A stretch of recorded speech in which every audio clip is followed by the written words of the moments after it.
Hello everyone, আসসালামু আলাইকুম। আপনারা সবাই ভালো আছেন? তো আমি আপনাদের অনেক ভালো আছি। আপনারা ক্যাপশন দেখে বুঝতেই পারতেছেন আমি আজকে কোথায় যাচ্ছি। হ্যাঁ, আমি আজকে যাচ্ছি বরিশালের সেই বিখ্যাত গুটিয়া মসজিদ। যেতে, যেতে আপনাদের সাথে শেয়ার করব আমি কিভাবে গেলাম এবং কি রকমের কি খরচ হয়েছে এবং আমি কোথা থেকে গিয়েছি এবং আপনারাও কোথা থেকে আসবেন, কেমনে যাবেন। তো আজকের এই ভিডিওতে থাকছে সব তথ্য। তো আপনারা ভিডিওটি প্রথম থেকে শেষ পর্যন্ত দেখবেন, তাহলে অনেক কিছুই বুঝতে পারবেন।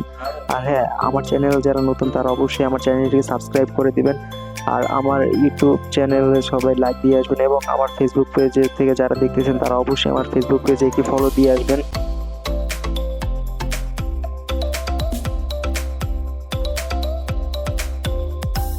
তো গাইস, যেতে যেতে আপনাদের সাথে শেয়ার করবো আমি কিভাবে আসলাম এবং আপনারা কিভাবে আসবেন। যারা ভোলা ভোলা পটুয়াখালী এবং গলাচিপা থেকে আসবেন তারা অবশ্যই বরিশাল বাস টার্মিনাল নতুলা বাস আসবেন। নতুলা বাস টার্মিনাল এসে সেখান থেকে আপনারা আলফা লোন সিএনজি পাবেন বা বাসও যায়। আপনার আলফাতে জন প্রতি নেবে আপনার 40 টাকা কি 50 টাকা করে। তো আজকে আমি যাচ্ছি হচ্ছে আলফায়।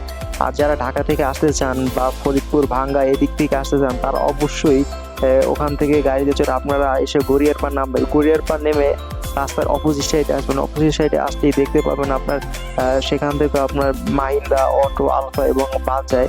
তো আপনারা সেখান থেকেও যাইতে পারবেন। সেখান থেকে আপনাদের জন প্রতি ভাড়া পড়বে 30 টাকা করে। 30 টাকা কি 25 টাকা। আপনার ঈদ উপলক্ষে একটু বেশি হতে পারে, আবার কমও হতে পারে।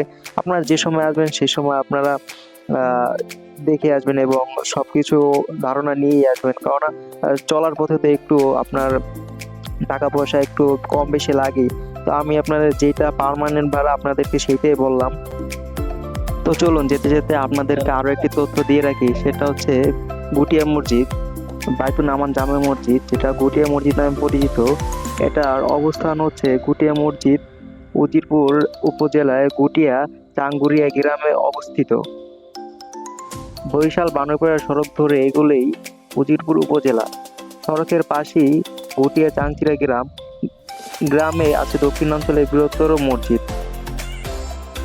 2003 সালে 16ই ডিসেম্বর উজিরপুর গুটি ইউনিয়ন বাসিন্দা শিক্ষানগতিক এস শারফুদ্দিন আহমেদ ছাট্টু চাংচিয়া গ্রামে নিজ বাড়ির সামনে প্রায় 14 একর জমির উপরে এর ভিত্তিপ্রস্তর স্থাপন করে। তো আমি আরো আপনাদেরকে সব ধরনের তথ্য দেবো। তো আস্তে আস্তে আমরা চলেন আগে মসজিদে যাই।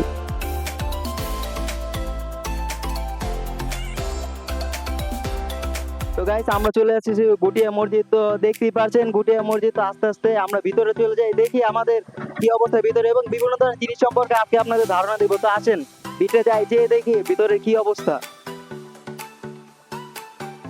তো প্রথমেই ঢোকার সাথে সাথে আপনার হচ্ছে হাতে ডান সাইডে আপনার পড়বে হচ্ছে বিশাল বড় একটা দিঘি। মনে করেন এটার ভিতরে আপনারা সবাই উঁচু করতে পারবেন এবং ভিতরে উঁচু করার ব্যবস্থা আছে। তো আসেন আমরা ভিতরে দিয়ে আস্তে আস্তে দেখি আরো কি।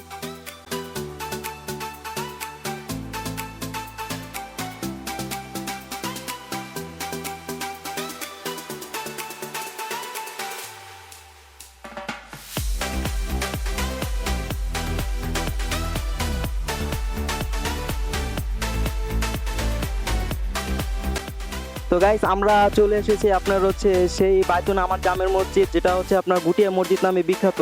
আমার হাতের ডাইন সাইডে আপনার হচ্ছে সেই বিখ্যাত গুটিয়া মসজিদ। এটি আপনার নির্মাণ কাজ শুরু হয় 2003 সালে 16ই ডিসেম্বর এবং এটার নির্মাণ কাজ শেষ হয় 2006 সালে। এই মসজিদটি আপনার হচ্ছে 14 একর জায়গার উপরে নির্মিত, যা অনেক বড় এরিয়া নিয়ে নির্মিত। এই মসজিদের মোট মিলে 8টা গম্বুজ রয়েছে, যার ভিতরে একটি গম্বুজ আপনার হচ্ছে বড়, যেটা আপনারা দেখতেই পাচ্ছেন এটা কত বড়। আসলে এখানে আপনারা যদি না আসেন তাহলে আপনারা কখনো বুঝতে পারবেন না যে এই মসজিদটা আসলে কত সুন্দর। মসজিদের গেট দিয়ে একটু সামনে আগলেই আপনার তারপরে চোখে পড়ে গাড়ি পার্কিং। এখানে আসলে আপনার গাড়ি পার্কিং করা হয়, যারা অনেক দূর দূরান্ত থেকে আসে এটাই হচ্ছে সেই গাড়ি পার্কিং এর জায়গা। এটাই হচ্ছে সেই মসজিদের প্রবেশ পথ। এটা হচ্ছে মেইন গেট। মেইন গেট দিয়ে আপনার সামনে এগোলেই মসজিদে প্রবেশ করা যায়। আশেপাশের দৃশ্যগুলা অনেক সুন্দর। আপনার এই মসজিদের সবথেকে ভালো লাগার কারণ হচ্ছে আশেপাশের গাছগুলা সবুজে ঘেরা এবং ছোট ছোট গাছ, লাইটিং এবং বিভিন্ন ধরনের জিনিসগুলা আপনাদের মন ভরে যাবে আপনারা যদি একবার আসেন এবং আপনারা যদি এখানে ভ্রমণ।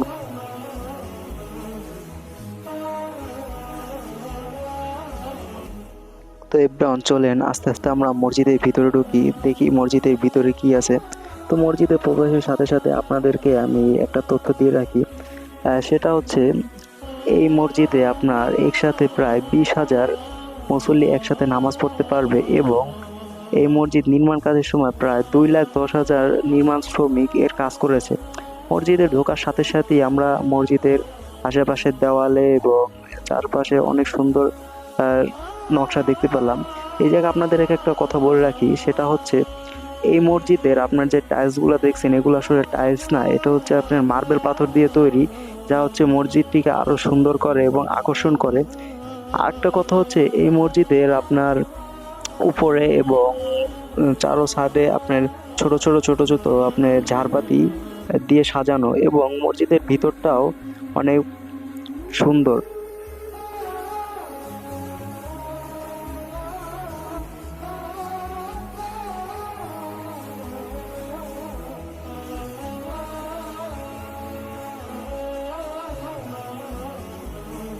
এই মসজিদের ভিতরে আসলে ভিডিও করার অ্যালাউ নেই, চারদিকে সিসিটিভি ক্যামেরা লাগানো।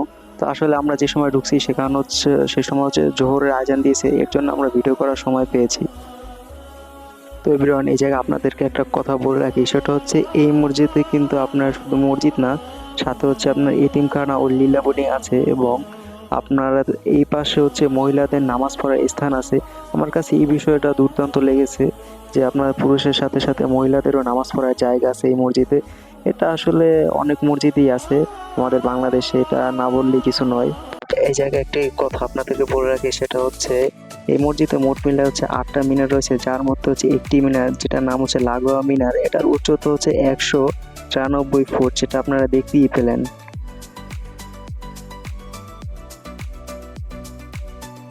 তো গাইস, আপনাদেরকে বলছিলাম না যে এই মসজিদে একটি হেলিপ্যাড আছে, তো আস্তে আস্তে আসেন আমি দেখাই। এইখানে হচ্ছে হেলিপ্যাড, এটা হচ্ছে মসজিদে আপনার পিছন সাইডে, সামনের দিক থেকে আপনারা মসজিদের পিছন সাইডে আপনি একটু দেখা ওইদিকে, এটা হচ্ছে মসজিদের পিছন সাইড। পিছন সাইড থেকে আপনারা সামন সাইড থেকে পিছনে আসবেন, পিছন সাইডে আপনার হচ্ছে হেলিপ্যাড, এখানে হেলিকপ্টার নামার ব্যবস্থা আছে, আসেন আপনাদেরকে দেখাই।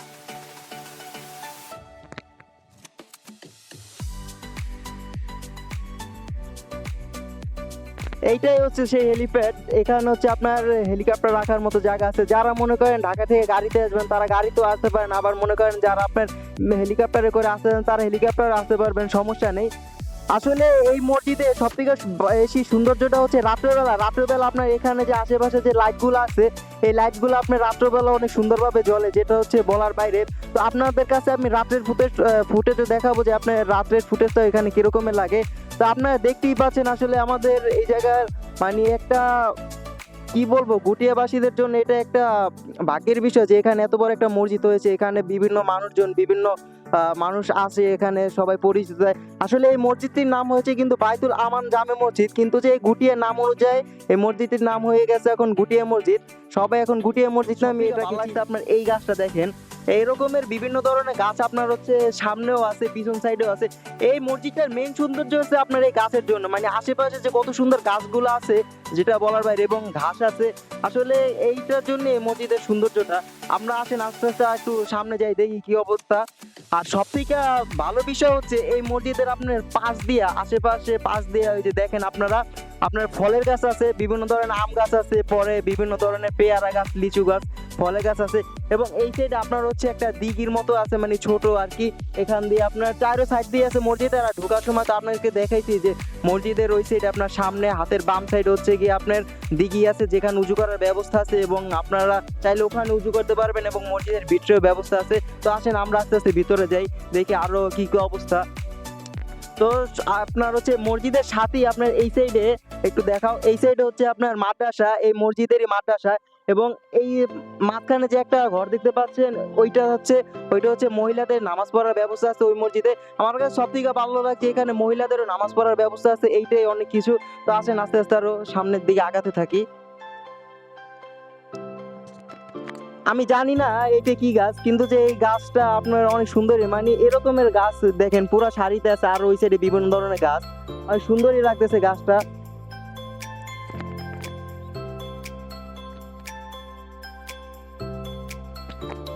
আসলে আজকে আপনার 12টার দিকে 11টার দিকে আসার কারণটা হচ্ছে কি, এটা হচ্ছে আপনার এইখানে আপনার সন্ধ্যার আগে আসলে বিকাল দিকে প্রচুর ভিড় থাকে, অনেক দূর দূরান্ত থেকে মানুষ আসে, তার জন্য মনে করেন ভিডিও করতে অনেক কষ্ট হয়ে যাবে।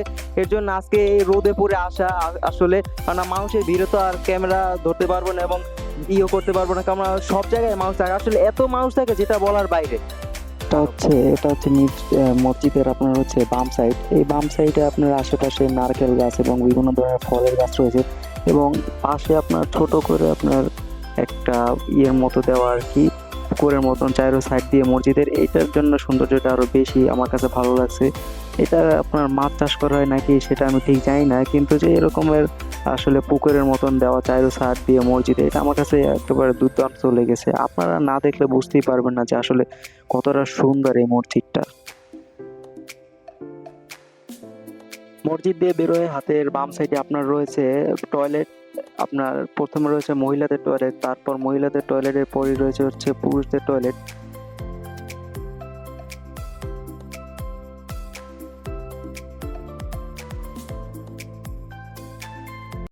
তো আমাদের এই জায়গায় জোহরের নামাজ পড়া শেষ, নামাজ পড়ে বের হয়ে আমরা একটি শেষ ফুটেজ নিলাম আর কি। মসজিদের ভিতরটা আমার কাছে সুন্দরই লাগছে, এর জন্য ভাবতেছি আপনাদেরকে আরো একবার দেখাই, এর জন্য শেষ একটা ফুটেজ নিলাম। আসলে মসজিদের চারপাশটা এত সুন্দর যেটা বলার বাইরে, কত সুন্দর, সবুজ ঘাসে মোড়ানো, এবং পরিবেশটাই আসলে ভালো থাকার মতো, ভালো রাখার মতো এবং ভালো লাগার মতন, এটা কখনো ভাষায় প্রকাশ করা যায় না আর কি। আপনারা কখনো না আসলে এটা বুঝতেই পারবেন না।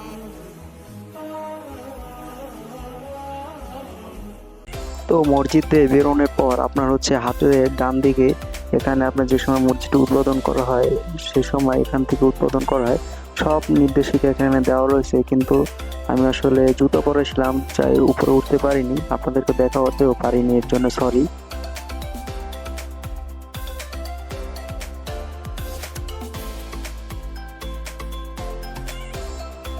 তো গাইজ, দেখতে দেখতে আজকের ভিডিওটা এই পর্যন্তই। সবাই ভালো থাকবেন, সুস্থ থাকবেন এবং আমার চ্যানেলটিকে সবাই সাবস্ক্রাইব করবেন। আল্লাহ হাফেজ।